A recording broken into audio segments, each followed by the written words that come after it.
Peace, family. How y'all doing, man, on this lovely, lovely day here? You know, with Black Souljahz Ranger Corps, all my brothers and sisters. We're here at the Million Man March anniversary, Justice or Else. Before I go to the Justice or Else, let me just start by saying what this really should be about, and everybody's gonna chime in. But it's about love, man. I mean, seeing our people out here, black and beautiful, you know, intermingling, talking, doing business, just showing that we can do this.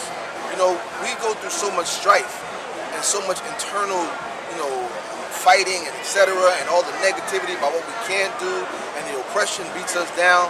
It's just refreshing to come out here, man, and see this kind of love. You know, to know that every time this is called, this is the result. It's never like it doesn't happen like this. And I've been to everything from the Million Man to youth and women, etc. So, you know, we just want to say, man, that if you don't do nothing else today, don't leave and complain about what somebody didn't do or what they could do. Don't do none of that. Just come here, bask in this energy, and then go home and do what you got to do. And take this energy back with you. In the background, man, I thought I was on the boulevard in St. Louis somewhere. You got the ragtime and the jazz playing over here. Live instrument players, vendors. It's a beautiful scene. And that's what we want to pull out of love. Real love, L-O-V-E, lifting our vision eternally. We want to take ourselves to a new level, a new state of being. It's, you know, we talk revolution, we need to start talking evolution. It's time to evolve into the people we're supposed to be from the people they made us. And that's really all I got to say to it, man. Show love to your brothers and sisters. Well, peace, family. Lieutenant Commander Abdul Shaheed, Black Souljahz Ranger Corps, DC. As just was previously spoken, I wasn't here 20 years ago. And so this is very important to me. But I will say this, I'm going to take off my glasses because I want y'all to see my eyes.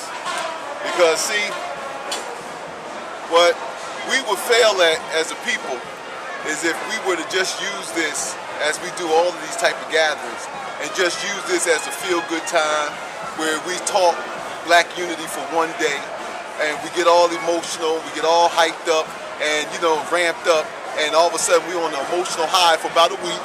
That's right. And then all of a sudden it's business as usual. We have the perfect opportunity right now to take the momentum of what's given here. And shout out to Minister Afrikan and those who have organized this to keep it, to say that this is justice for or else. But what is the or else? This is what we got to answer. What is the or else? What are we prepared to do? So what's the or else? Is the or else is that we're just going to continue to do what we always done? One of the things that I was discussing or about to discuss with Commander Shaka Shakur here is the fact that in the beginning, when we talk about, and bear with me now, indulge me for a moment, when you had the Greeks and you had the Romans and even in Africa, when you had separation amongst tribes and nations, it had to take somebody to unite those tribes and to make them into one powerful nation. Sometimes it was messy. Most of the time it was messy. But it had to be where everybody, the Greeks didn't become powerful until all the Greek nations fell together. The Romans were not able to conquer the known world at the time until all of the Roman tribes and stuff got together and united under Rome and under the Caesars and all that. Mansa Musa, the Mali Empire, the Ghana, the Songhay, all the Zulu, Shaka was the one that was able to unite the Zulu tribes, and he became powerful and one nation to be reckoned with. So if we learn anything from history, we learned that we Africans here in America, we cannot think that we are going to succeed and prosper and defeat this beast called white supremacy if we don't unify. So we're not going to, for us as Black Souljahz, we are not going to take this opportunity and just use it as one big party and then go about our business and start hating the African across the street from us. Y'all talk about unity, y'all talk about why can't we get land and live together and stuff. Why? So you can hate me from across the street? You know what I mean? Why build a school? Why? So your kid can hate my kid and the desk next to him? What we need to do is unite on the principles of unity and what it takes to elevate our nation.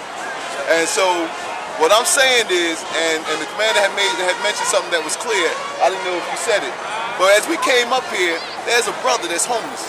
Right in the back of us. And all of this black love and unity didn't touch him until Shaka said something to him. We sitting up here walking past this, brother, nobody asked about it. You talk about an orphanage, you talking about people without a family. We will never be able to gather the momentum that we need to succeed unless we start acting and treating each other like a family. Stop acting like these white folks and act like we're all individuals. We're not. Because when the stuff comes down the hill, it affects all of us. So stop acting like you special. You're not. You know what I mean? We all in this together. And we are going to be the ones that unite these tribes. Whether, I'm serious. We are going to be the ones that unite these tribes. You know what I'm saying? It's going to be bloody, it's going to be messy, and a lot of times, man, it's going to be uncomfortable. But in the end, in the long run, that's what we got to see. Be visionaries and see that in the end, we are going to be the better people for it. Sorry for taking up a lot of the time, but I just had to just say that. UHURU. That's right. You know, if you look behind you as you was talking, you see the babies that ran back here? We often say it's about the babies, it's about the future. But I want to take that back. It's not about the future. It's about right now. If you don't start right now, there is no future. And if we don't change our minds right now, there is, what you going to give them? What kind of mind are we going to give them? The kind of mind that when I don't like this man, I tear him to shreds, I chew his back out because we had a disagreement? No, that's not what we got to give them babies. But you can't give those babies what you don't have. You know, the white man passed inheritance to his babies. We know he stole it, but he had it. Well, however he got it, he had it. And he had something tangible to give them. And then he gave his babies a mind state that this is yours by right. Even though I stole it and it's illegal, but you deserve it. So his child grew up feeling that I deserve that. So our babies make that choice, tell our babies you deserve not just being free and just liberated, you know, language we use from the back of the youth. I'm talking about real liberation. The liberation of self. And when I say self, I'm talking about a spiritually enlightened life force. That energy that bounces through all of us, that connects. Some of you call it melanin, some of you call it karma, etc. But there's a string that locks all of us together. And a lot of us are letting go of that rope. We get despair, we get discouraged, and we let go of the rope. And then we start attacking others on the rope. But that same rope, if you don't use it to pull each other up, it'll be used to pull all of us down. Because the white man used to put us on a boat, and he used to grease the deck and put a rock at the end of the chain and put the chain to all of us. So we were united on that chain. But then he threw that rock over the side of the water and we all went into the sharks. So use that rope to pull yourself up, not put yourself down. You know, love yourself first. Because a lot of you in this movement, come on, we come from the same backgrounds. It's rough where we come from. We don't know how to love ourselves. We really don't. We don't know how to love our husbands, our wives, our children, our mothers, our fathers. So I can't expect us to just step out and start loving somebody you never met when you can't love the people you're around every day. So the hell was starting in the movement. Start loving the people in your house. Start loving the people that got the same last name as you. Stop having internal strife with cousin this one and auntie that one and uncle that one. Heal that first. And then you're going to come outside and you'll be able to do it because then you have a template. So that's what this is about. So to echo what the brother's saying, man, it's very real. Don't take this energy and just go home and throw it away. Take it, internalize it, and live by it. Boom. Peace, family, peace. This is Lieutenant Commander Samaj L. Kelly, Black Souljahz Ranger Corps. I am elated, so proud, and full of energy to be here with my brothers and sisters here in D.C. for the 20th anniversary of the Million Man March. I was here 20 years ago, and all praise be to Allah, to the Most High. He has allowed me to be here again today. You know, and I also want to thank the ancestors, because without them, there wouldn't be us, and without us, there wouldn't be them. So we are a chain, we are connected. Having said that, real quick, I'm going to make this keep it brief. You know, the brothers that spoke before me, my comrades, I second everything they said.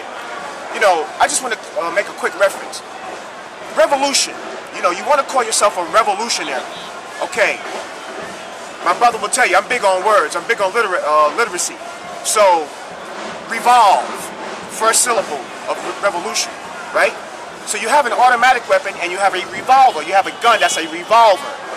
That mechanism that goes around, that changes each bullet, when you pull the trigger, it revolves to give you a new bullet to shoot. It keeps revolving to give you a new bullet. If you're not changing, if you're not becoming something new, then you're not revolutionary. It's just that simple. If you're the same old you that you was last year and the year before that, and you haven't done anything to make a change about you, don't call yourself a revolutionary, because you haven't revolved. You haven't changed, okay? And you're in a paradigm or a paradox, and that's not revolutionary, okay? You have to become something new, which is why, for those that don't know, that don't understand, why we call ourselves New Africans. We call ourselves New Africans because we have revolved, and we're different than we were yesterday, and even working on being better, changing again. We don't stop being revolutionary. So today, it's a beautiful sight to see our brothers and sisters here. Again, 20 years ago, the Honorable Minister Louis Farrakhan told us before we left, he said, wherever you're from, when you get back home, join something. He said, as a matter of fact, don't join something. He said, if you could join one or two things, join them. I hope some of you listen. I know I did, because you can obviously see I'm a member of this organization, of this formation. Not only am I a member of this formation, but the co-founder. Okay, so not only did I join something, but we developed something. We created something. Everybody has that power to do that. Be revolutionary. Change. Start something new. So a new change can come about for all people. Black power. All power to the people.